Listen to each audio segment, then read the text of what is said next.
तो हेलो दोस्तों, आज हम आए बनारस में और आपको दिखाएंगे कि बनारस में कैसे देव दीपावली मनाई जाती है। जहाँ यहाँ पे आपको लेजर शो और फायर का शो दिखाएंगे जो बहुत ही अच्छे से यहाँ पे दिखाई गई है। तो जल्दी से जाके हम अपने बोट पे बैठ जाते हैं और आप देख रहे हो यहाँ पे घाटों को एकदम दुल्हन की तरह आज बनारस की घाटें इतनी सजी हुई थी, इतनी सुंदर लग रही थी, मैं क्या बताऊँ। अब हमारा बस थोड़े से और शाम होने का इंतज़ार है, फिर आप देखोगे कि ये एकदम दुल्हन की तरह पूरा तैयार हमारा सारा घाट हुआ रखा है। तो बस थोड़ी सी और देरी है शाम होने की, फिर हमारी बोट भी स्टार्ट हो जाएगी और हमारी बोट स्टार्ट हो चुकी है और हम चल रहे हैं सभी घाटों पे घूमने। तो सबसे पहले हम जाएंगे नमो घाटों पे। बताया जा रहा है कि हमारे योगी जी आ रहे हैं, नमो घाट से स्टार्ट करेंगे वो सारे प्रोग्राम का होना। तो हम सबसे पहले जाएंगे नमो घाट पे और वहाँ पे देखेंगे कि क्या कार्यक्रम है, आगे से स्टार्ट होगा हमारा। तो ये हमारा आप देख रहे हो घाट है।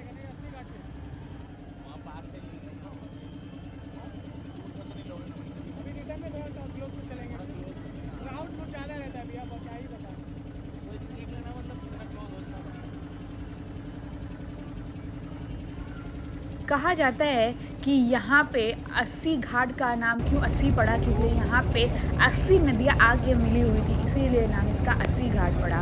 और यहाँ पे सबसे मेन जो घाट है, यहाँ पे 80 घाट है और दशाश्वमेध का घाट है और एक और घाट है जो आपका सबसे लास्ट में पड़ता है, कहते हैं लोग वरुणा घाट, बट वहाँ पे लोग जाते नहीं हैं। वरुणा घाट और 80 घाट का ही नाम मिक्स करके हमारा वाराणसी का नाम पड़ा हुआ है। तो हम आ गए नमो घाट पे। आप देख सकते हो यहाँ पे ये जो क्रूज है यह हमारे योगी जी के लिए तैयार है। अभी हमारे योगी जी नहीं आए हुए हैं। योगी जी यहीं पे आ रहे हैं, योगी जी इसी पे आके बैठेंगे अभी। हाँ, अरे रुकेंगे, देख रहे पुलिस वाले रोकने दे रहे हैं। अच्छा, वहीं पे बैठेंगे।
ईश्वर। सोमनाथ पशुपतिनाथ है, विश्वनाथ है, त्र्यंबकेश्वर। रामेश्वरम है लिंगम, नागेश है कृष्णेश्वर। वेद शिवम शिवम वेदम, वेद शिवम शिवम वेदम, वेद शिवम शिवम वेदम, वेद शिवम शिवम वेदम।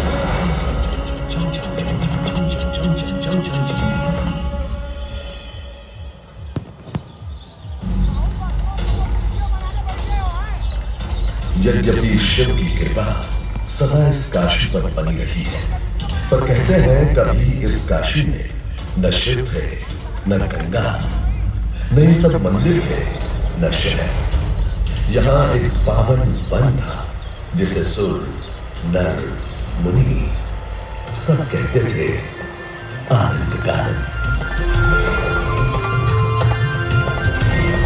उस समय केवल कोट, शबर, भील, भर, निषाद आदि मूल निवासी यहाँ के वनों में विचरण करते थे और नदियों झीलों पर तरह। वरुणा किनारे बसी वरण के वृक्षों से घिरी बस्ती का नाम वाराणसी कहलाने लगा। उषा काल में इस बस्ती पर सूरज का ऐसा सुंदर प्रकाश पड़ता था कि इसका दूसरा नाम काशी यानी रोशनी का शहर काशी पड़ गया।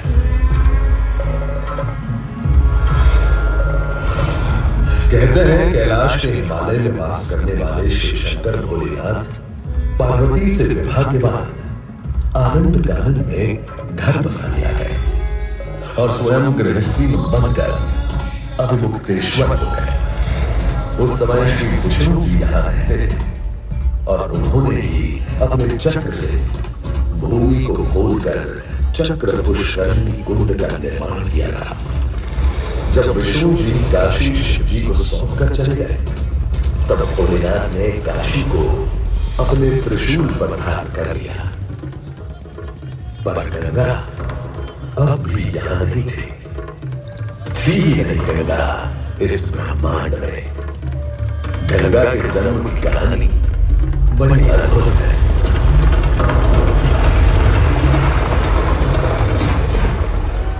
दानी था चबली पर करता था दम, पूरी पृथ्वी पर फैला था उसका ही आतंक। उसके आतंक को रोकने विष्णु ने धरा एक रूप, 52 अंगुल का बौर बनकर पहुंचे जहां था भूप। सारे दरबारी बौने ब्राह्मण पर हंसे, पर बलि ने जब उसे दान मांगने को कहा तो उसने कुटिया बनाने को केवल 3 पग भूमि मांगी। पर जब बौने ब्राह्मण ने भूमि नापनी शुरू की तो जैसे भूचाल ही आ गया।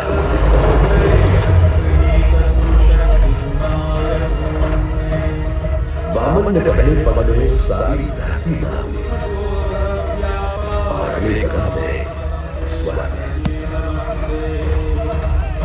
ब्रह्मा जी ने भगवान विष्णु के चरण होकर उस जल को अपने कमंडल में भर दिया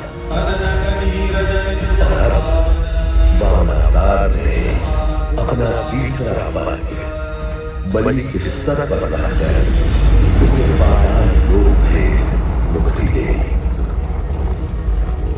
अब स्वर्ग लोक में भगवान ब्रह्मा जी ने जब चरणामृत में हाथ डाला तो वहीं से निकल आई चंचल निर्मल धारण गंगा जी।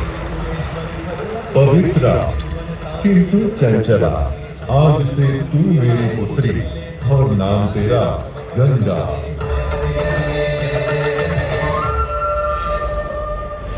उधर कुछ समय बाद सतयुग में इक्ष्वाकु कुल के सूर्यवंशी राजा सगर ने सारे संसार को जीतने के लिए एक अश्वमेध यज्ञ का संकल्प किया। सुने सुने सुने सब सुने, यह चिन्ह पूजित सर्वस्व जहां भी जाएगा वो भूमि राजा सगर की मानी जाएगी। यदि किसी ने इस अश्व को रोका या पकड़ा तो उसे सगर के 60,001 पुत्रों और उनकी लक्षाधिक सेना का सामना करना पड़ेगा। सुने सुने सुने। भूलोक में सगर का अश्व अजय पराजय बढ़ता जा रहा था। और स्वर्गलोक में बढ़ती जा रही थी देवेंद्र इंद्र की तुलना। डरकर वो अश्व को रोकने की युक्ति लगाने लगे और उसे छल से महर्षि कपिल के आश्रम में बांध दिया। सूचना मिलते ही सगर के 60,000 पुत्र घोड़े की तलाश में लग गए।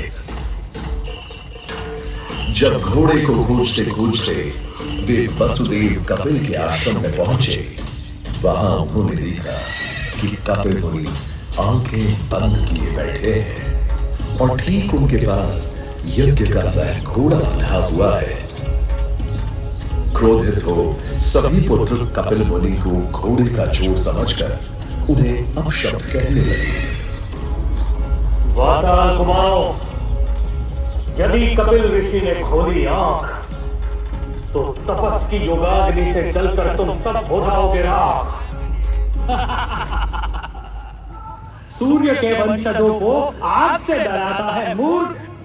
अगर तूने तुरंत आंख न खोली तो अभी तेरा गंभीर सर तेरे धड़ से अलग करता हूं, घोड़ा चोर।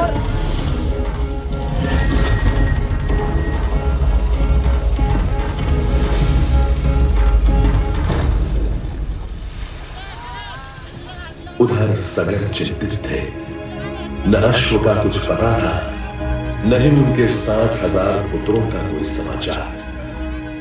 पिता की चिंता देखकर उनका सबसे छोटा प्रिय पुत्र अंशुमन भाइयों को ढूंढने चल पड़ा। तुम्हारे भाई थे घमंडी, अविवेकी और अभिमानी। भस्म कर दिया उन्हें मैंने, जो उन्होंने मेरी नहीं मानी।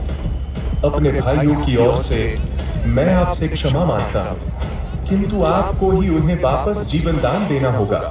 मृत्यु का इलाज कोई नहीं कर सकता, किंतु मेरे क्रोध की योगाग्नि से भस्म हुए लोगों का आसान नहीं होगा तर्पण। गंगा जल, केवल गंगा जल ही दे सकता है मुक्ति उन्हें, जो भस्म हुए तुम्हारे परिजन। गंगा? गंगा किसका नाम है ऋषिवर? स्वर्ग में विष्णु के चरणों से पैदा ब्रह्मा की पुत्री है गंगा। तुम ब्रह्मा जी को मनाओ और गंगा को अपने भाइयों के तर्पण के लिए पृथ्वी पर ले जाओ।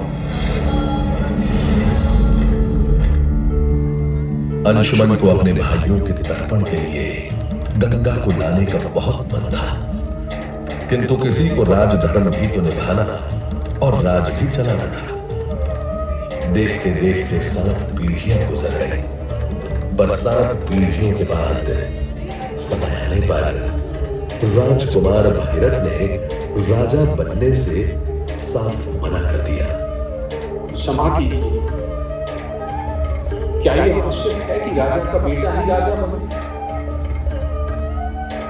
मैं पहले तपस्या करूं और फिर ब्रह्मा से गंगा। मेरे पूर्वज के तर्पण के लिए मुझे आपकी पुत्री गंगा चाहिए।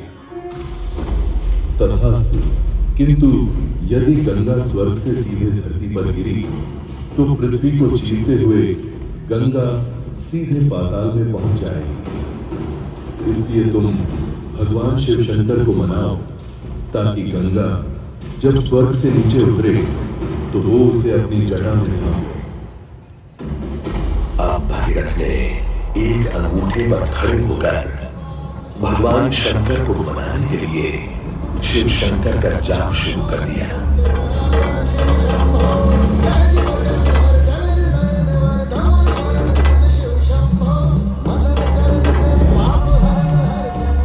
मांग लो पुत्र, कोई भी वर मांग लो आज। प्रभु, जब गंगा स्वर्ग से धरती पर गिरे तब आप बीच में उन्हें अपनी जटाओं में सांध लें, नहीं तो पूरी पृथ्वी नष्ट हो जाएगी। शिव तैयार है, आने दो गंगा को, आने दो। सुरेश्वरी भगवती गंगे त्रिपुरतारी शरणकरणी शंकर मौनि विहारी विमले। गंगा ने भगीरथ के साथ गंगा सागर जाकर सगर के पुत्रों का उद्धार किया और साथ वो भारत की सबसे महत्वपूर्ण नदी बन गई, जिसका भारत के जीवन में धार्मिक, आर्थिक, सामाजिक, ऐतिहासिक अभिदान अनंत है। वेदों, उपनिषदों और महाभारत में जहां काशी वाराणसी के महात्म्य का बयान है, वही स्कंद पुराण में काशी खंड में भी इस पावन भूमि का है बखान। जैन ग्रंथों के अनुसार ईसा से 800 साल पूर्व यही जैन तीर्थंकर पार्श्वनाथ जी ने जन्म लिया था और फिर सुपार्श्वनाथ और श्रेयांसनाथ ने भी। आज से 2500 साल पहले इसी पट्टन या ऋषि पतन के मृगदाव में प्रबुद्ध गौतम बुद्ध ने संसार को अपना पहला धर्मोपदेश किया था। बुद्ध के अनुयायी मौर्य सम्राट अशोक ने 250 ईसा पूर्व इसी स्थान सारनाथ में धम्मेक स्तूप की स्थापना की और अशोक स्तंभ और लाट का निर्माण भी। नई सदी में दूर दक्षिण से आए शंकराचार्य ने काशी में ही शंकर दिग्विजय की नींव रखी और पूरे भारत को अपने ब्रह्म सूत्र में गूंथ दिया। ऐसे फलते फूलते पवित्र नगर को नजर तो लगी। सुदूर उत्तर पश्चिम से आए आगमन ने काशी को बहुत क्षति पहुंचाई और तमाम मंदिरों, आश्रमों, धर्मस्थलों को ध्वस्त किया। गिराना असंभव था। संत कबीर की वाणी से फूट निकली एक ऐसी भक्ति धारा जिसमें नहाने कभी गुरु नानक देव काशी आए तो कभी भक्त सूरदास। ये जगमग देव दिवाली मनाते किस लिए है, तो उसकी भी कहानी हमसे सुन लीजिए। कहते हैं राक्षस त्रिपुरासुर की तपस्या से प्रसन्न होकर गणेश जी ने त्रिपुरासुर को अपना विशेष आशीर्वाद दिया था और उन्हें 3 नगर या त्रिपुर वरदान भी दिए थे। साथ ही उन्हें यह भी वरदान था कि भगवान शिव शंकर शंभो के अतिरिक्त कोई कभी कहीं उसके प्राण नहीं दे पाएगा। इस तरह अपूर्व शक्तियों का राक्षस त्रिपुरासुर। बस अब क्या था, राक्षस त्रिपुरासुर ने पहले देवताओं से स्वर्गलोक छीन लिया, फिर धरती वासियों से ये लोग, और तो और उसने स्वयं शिव जी से उनका कैलाश भी मांग लिया और वो कैलाश छोड़कर मलयगिरी पर रहने को मजबूर कर गए। त्रिपुरासुर ने देवताओं का काशी में प्रवेश भी बंद करा दिया। अब सबने मिलकर शिव जी से प्रार्थना की कि वो ही कोई उपाय निकाले और राक्षस त्रिपुरासुर का अंत करे। और भगवान शिव त्रिपुरासुर से संग्राम करने को तैयार हो गए। त्रिपुरासुर, तू तो मेरे पुत्र का भक्त है, तो तू क्या थोड़ा रुक कर मुझे मेरे पुत्र को याद करने भी न देगा? देखते देखते शिव के हाथ में ऐसा धनुष आ गया जिसकी प्रत्यंचा बनी थी वासुकी नाग से, और बाण था विष्णु जी का वज्र, पृथ्वी उनका रथ बनी जिसके 2 पहिए थे, सूर्य और चंद्र। गणेश जी का जाप करते करते उन्होंने धनुष बाण चलाना शुरू कर दिया और देखते ही देखते राक्षस त्रिपुरासुर अपने अंत को सिधा गया।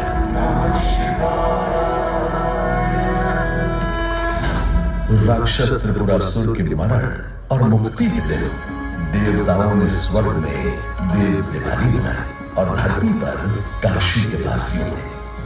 हम और आप बड़े भाग्यशाली हैं कि इस वर्ष आप भी देव दिवाली पर हम सब काशी वासियों के साथ उपस्थित हैं।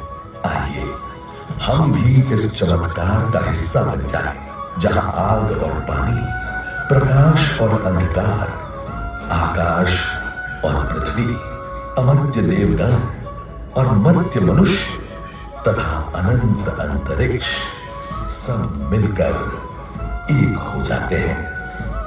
आज इस देव दीपावली के अवसर पर इस चिर पुरातन और नित्य नवीन वाराणसी में एक नया घाट जुड़ने जा रहा है। और यह कोई साधारण नहीं, काशी का सबसे विशाल लगभग 1.5 किलोमीटर लंबा घाट है, जिसका नाम है नमो घाट। आइए हम भी काशी के इस अद्भुत उत्सव में हाथ बटाएं और एक दीप जलाकर पावन गंगा में तैराएं, जिससे भारत की अटूट संस्कृति की इस अमृत धारा में, इस प्रकाश के नगर में ज्योति का एक पुंज और चमक जाए और हमारा उदयमान देश थोड़ा और उजागर हो जाए और कभी मन नजीर बनारसी की तरह चहक उठे। किए हैं ये दीपदान किसने, ठहर ठहर कर मचल रहे हैं रोशनी के ये टुकड़े, हवा से तेवर बदल रहे हैं। नहीं नहीं, ये दिए नहीं हैं जो बहते पानी पे चल रहे हैं।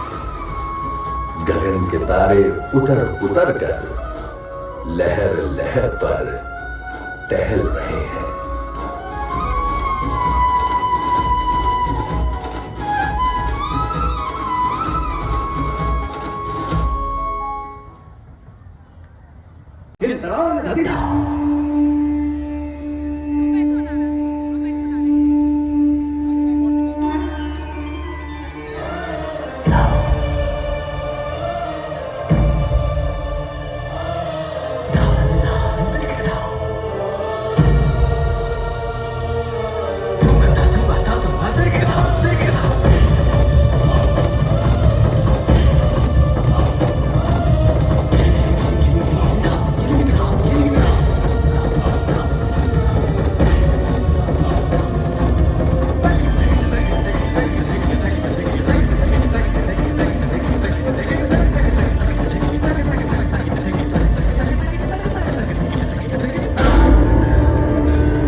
शिखर पर साजे धिमंग धिमंग धिम मृदंग बाजे बाजे